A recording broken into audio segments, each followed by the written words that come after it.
All right, guys, this is the second part of our tour video with the TM25, the TC1000. We're here with Sully, we're here with Karson. We are on private property, undisclosed. Tell us what we did to make the bike off-road ready. Yeah, so first thing we did is we swapped out the wheels and tires to some 19s. Yes, they're stock. Yes, they're not the best tires in the world, but they are much better than the street tires we were running prior. We swapped out the rear gear to a taller tooth. We went with from a 48 to a 54 tooth to give us that little bit more torque off-road for those hill climbs and off-road needs, getting out the hole. We left the smaller shock in there just so Rick could hopefully maybe still ride it, and then we took off the lowering seat bracket so to give us a little bit more clearance with our suspension. So we changed some of the torque settings for this off-road ride, and what do we got? We upped all of the motor and battery current to its max potential, so we're pushing the maximum amount of power this bike will let us with the setup that we have. We'll do a little loop around here and we'll talk about it. We'll give our first impressions in this setup. I have a good feeling riding up here that this will be able to handle it. Oh yeah, she's got it 100%.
Oh, Jesus. All right. I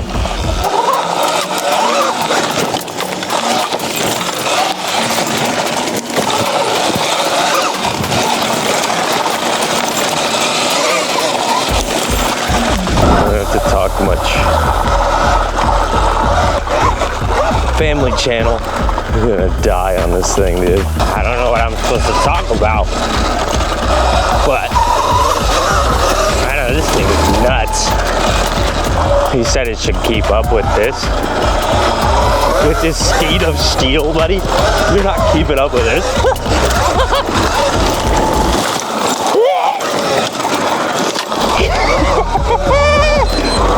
Oh. All right, so that's what happens when you just let it have it. Almost died.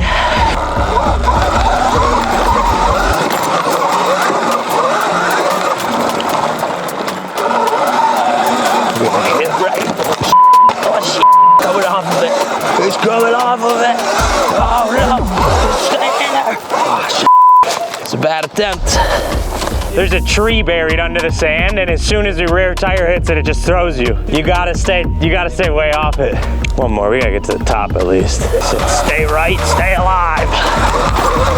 There it is. There it is. Yeah.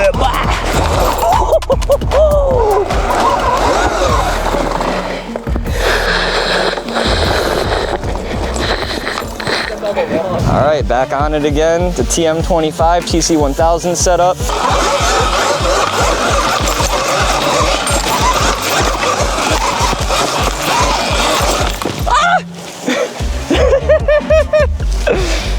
A little too spicy. All right, here we go. Attempt number 2 at doing this. This thing is a freaking monster.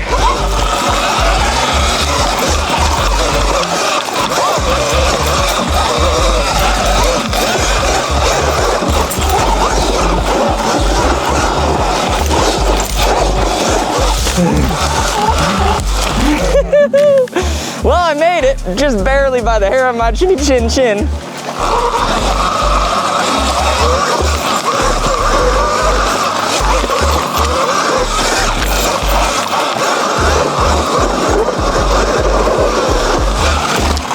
I'm gonna get a little bit less of a run up on this one.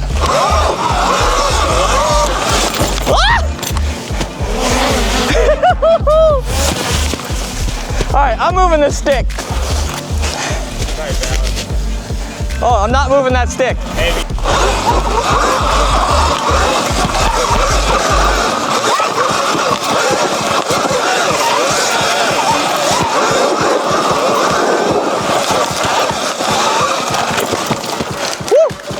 Holy, it's hard to even talk when you're doing this because it is so sketchy.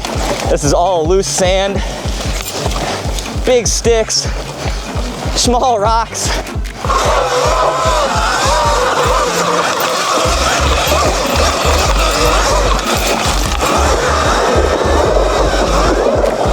Oh God, that's so squirrely. Woo.